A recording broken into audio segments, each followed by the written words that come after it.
Halo pemirsa, apa kabar hari ini? Semoga selalu sehat dan selalu bersemangat menjalani aktivitas. Hari ini program Berita Newspoint hadir menjumpai Anda bersama saya, Abdul Muiz. Selama 30 menit ke depan, Newspoint akan menyajikan berita terbaru seputar Universitas Brawijaya dan Malang Raya. Jangan kemana-mana, keep on this channel, Newspoint.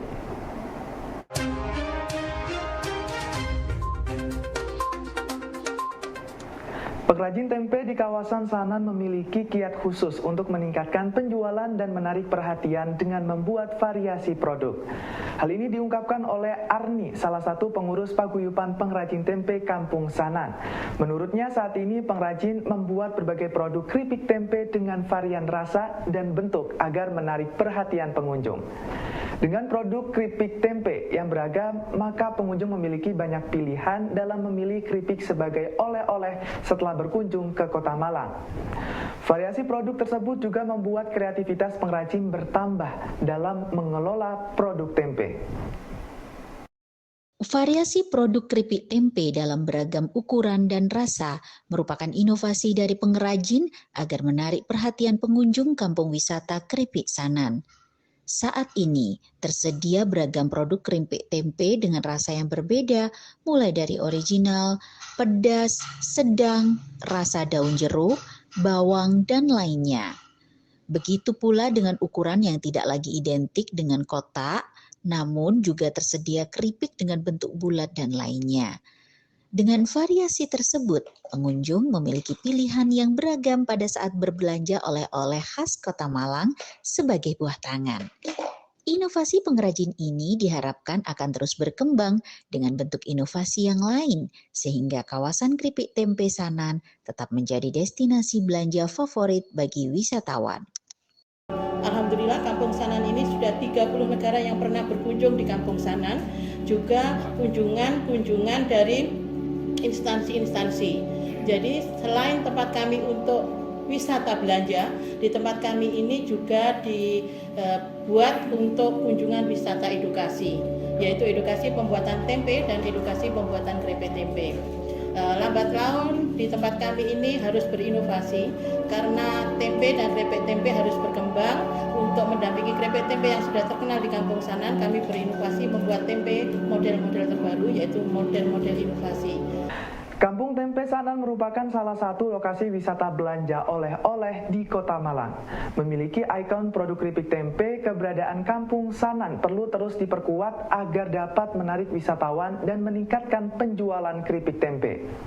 Hal ini menjadi perhatian Guru Besar FEBUB, Profesor Armanu, dengan melakukan program Mitra Mengabdi bersama Paguyuban Pengrajin Keripik Tempe Sanan. Program ini merupakan media untuk sharing bersama dengan pengrajin agar menemukan berbagai formula baru untuk mempertahankan dan mengembangkan kampung wisata keripik tempe Sanan sebagai destinasi belanja unggulan di Kota Malang. Kampung wisata Keripik Tempe Sanan merupakan salah satu destinasi wisata belanja di Kota Malang dengan produk unggulan keripik tempe. Keberadaan Kampung Sanan ini perlu mendapat perhatian dari semua pihak agar dapat terus bertahan dan berkembang sebagai lokasi wisata belanja. Keberadaan kampung ini mampu menggerakkan ekonomi UKM dan juga membuka lapangan kerja bagi masyarakat.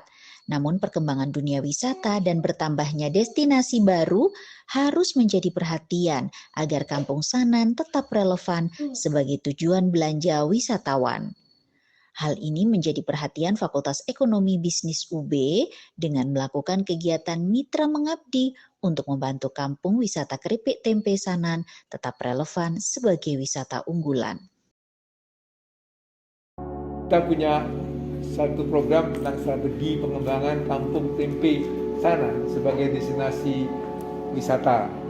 Jadi bagaimana Sanan yang menghasilkan keripik tempe ini tidak saja menjual keripik tempe, tetapi ada yang kita jual itu adalah sebagai tempat pariwisata atau destinasi pariwisata, tempat berkunjung di situ. Nah ini bagaimana supaya ini nanti bisa maju? Nah kami dari tim Fakultas Ekonomi dan Bisnis, Jurusan Manajemen mencoba untuk mengabdi ini bisa lebih maju lagi begitu. Sebenarnya di paguyuban pengusaha tempe Sanan sudah ada pengalaman, ya.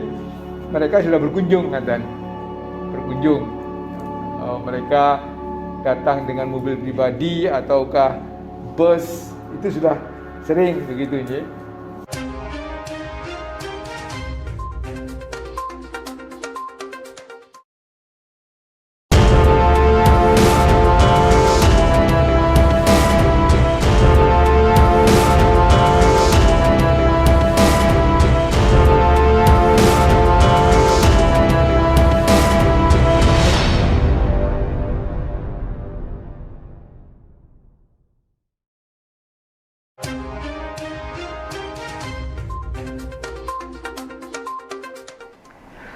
Rektor Universitas Brawijaya Profesor Widodo berharap agar anggota Asosiasi Pengajar Perundang-undangan atau ASIPER dapat meningkatkan kontribusi mereka dalam memberikan pendidikan mengenai penyusunan perundangan dan aplikasinya dalam kehidupan bernegara. Widodo menyoroti adanya anggapan RUU basah dan kering yang seringkali menimbulkan polemik karena RUU yang dianggap kering menjadi tidak penting untuk segera diselesaikan. Anggota Asosiasi Pengajar Perundang-undangan atau ASIPER diharapkan mampu meningkatkan kontribusinya dalam memberikan edukasi kepada masyarakat mengenai tahapan dan tata cara penyusunan perundangan. Penyusunan perundangan seringkali menimbulkan polemik dalam masyarakat. Selain itu, munculnya anggapan RUU kering dan basah juga menimbulkan pro dan kontra dalam masyarakat, sehingga memunculkan beragam persepsi dan kepentingan. Anggota ASIPER diharapkan dapat memberikan pencerahan secara kontinu kepada masyarakat sehingga dapat menjadi pencerahan tersendiri bagi masyarakat. Jadi kalau saya melihat judulnya hari ini adalah mewujudkan ketertiban peraturan perundang-undangan ya dalam rangka pembangunan hukum berkelanjutan. Nah, jadi tadi pagi saya nonton TV, ya di antara tadi pagi yang lagi hot topic di Metro TV ya, membahas tentang rancangan undang-undang PRT. PRT itu bukan pembantu singkatannya ternyata, pekerja ya, pekerja rumah tangga. Ya.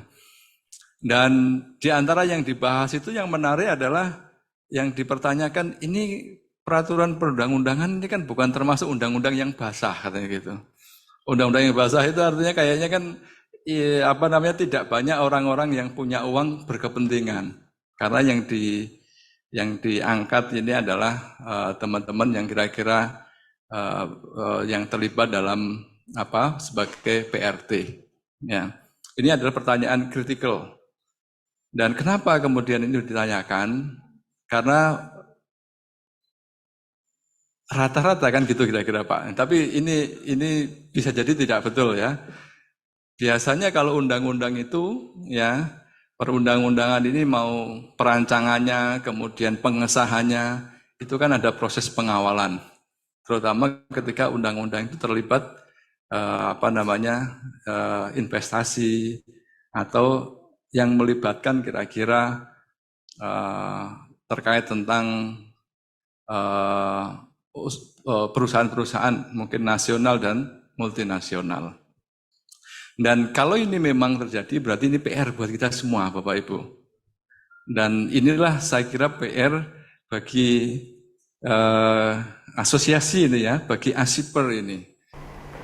Guru Besar Fakultas Hukum UI yang juga pakar hukum administrasi negara Profesor Maria Farida Indrati menjelaskan berbagai hal yang menjadi persoalan dalam hal perundangan di Indonesia. Menurut Farida terdapat beberapa hal yang menjadi polemik dan pro kontra di masyarakat dari penyusunan dan perubahan perundangan yang terjadi.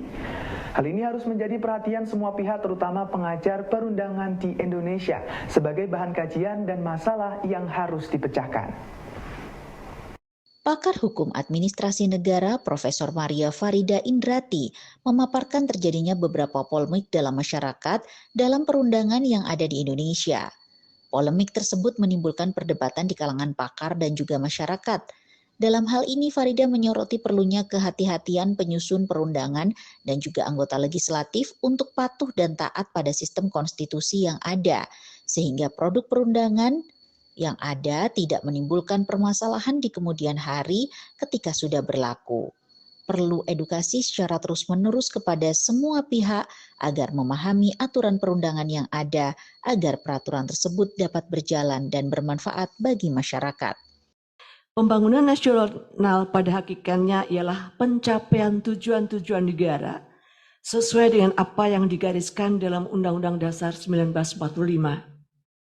Tata cara pembangunan juga harus sesuai dengan asas filsafat dan dasar bermasyarakat, berbangsa, dan bernegara rakyat Indonesia yang telah ditetapkan sendiri, yaitu Pancasila.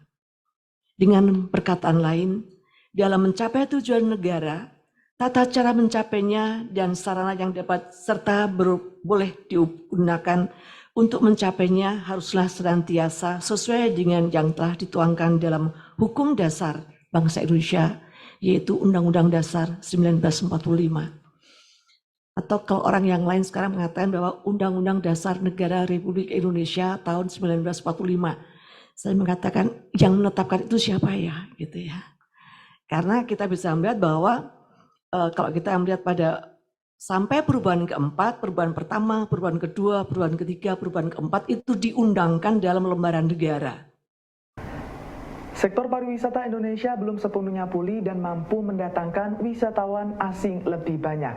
Data yang dirilis oleh Badan Pusat Statistik pada bulan Februari 2023 tercatat jumlah wisatawan asing sebanyak 701,93 ribu kunjungan. Angka ini turun 4,62% jika dibandingkan dengan bulan Januari 2023. Hal ini menunjukkan geliat industri pariwisata masih harus digenjot agar dapat menjadi penyumbang devisa lebih besar dari sektor non-migas. Sektor pariwisata diharapkan dapat menjadi penopang pertumbuhan ekonomi pada tahun 2023. Pariwisata di Indonesia belum sepenuhnya pulih. Hal ini terlihat dari data BPS mengenai jumlah kunjungan turis asing pada bulan Februari yang mengalami penurunan 4,6% dibandingkan dengan bulan sebelumnya. Penurunan ini menunjukkan sektor pariwisata terutama dengan segmen wisatawan asing masih belum menunjukkan angka yang menggembirakan sebagai pendulang devisa. Wisatawan asing diharapkan dapat menjadi penopang dari kebangkitan industri pariwisata yang mampu memberikan dampak beragam bagi sektor pendukung lainnya. Pada Februari 2023 ada sejumlah 606,85 ribu kunjungan Wisman yang masuk melalui pintu masuk utama, sementara yang masuk melalui pintu masuk perbatasan ada sebanyak 95,08 ribu kunjungan.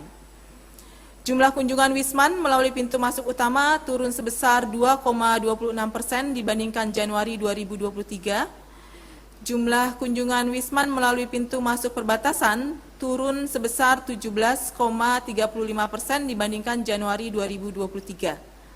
Sehingga jumlah kunjungan Wisman di Indonesia pada Februari 2023 adalah sebanyak 701,93 ribu kunjungan atau turun sebesar 4,62% jika dibandingkan Januari 2023.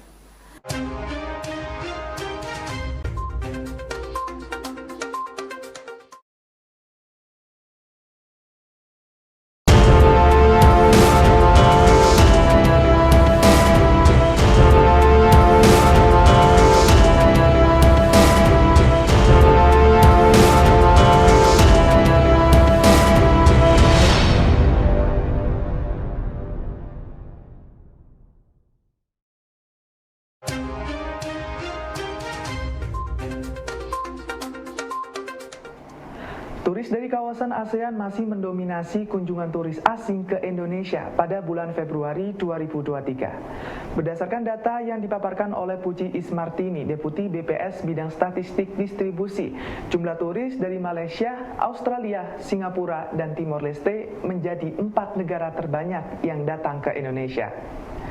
Negara kawasan lain yang tercatat cukup banyak berasal dari India, Tiongkok, Amerika, dan Korea Selatan. Berdasarkan pintu kedatangan, para turis ini datang melalui pintu masuk utama, meliputi bandara internasional, pelabuhan, dan pos lintas batas. Kedatangan turis asing selama bulan Februari masih didominasi dari negara kawasan ASEAN dan sekitarnya. Pada bulan Februari tercatat turis dari Malaysia menjadi penyumbang terbesar di Indonesia dengan angka 127.000 kunjungan. Selanjutnya Australia dengan 84,8 ribu dan Singapura 75,2 ribu kunjungan. Jika dilihat 10 besar asal negara, maka tercatat turis asing berasal dari Malaysia, Australia, Singapura, Timur Leste, India, Tiongkok, Amerika Serikat, Korea Selatan, Inggris, dan Rusia. Data tersebut menunjukkan turis dari kawasan ASEAN dan sekitarnya masih mendominasi kunjungan wisatawan asing ke Indonesia.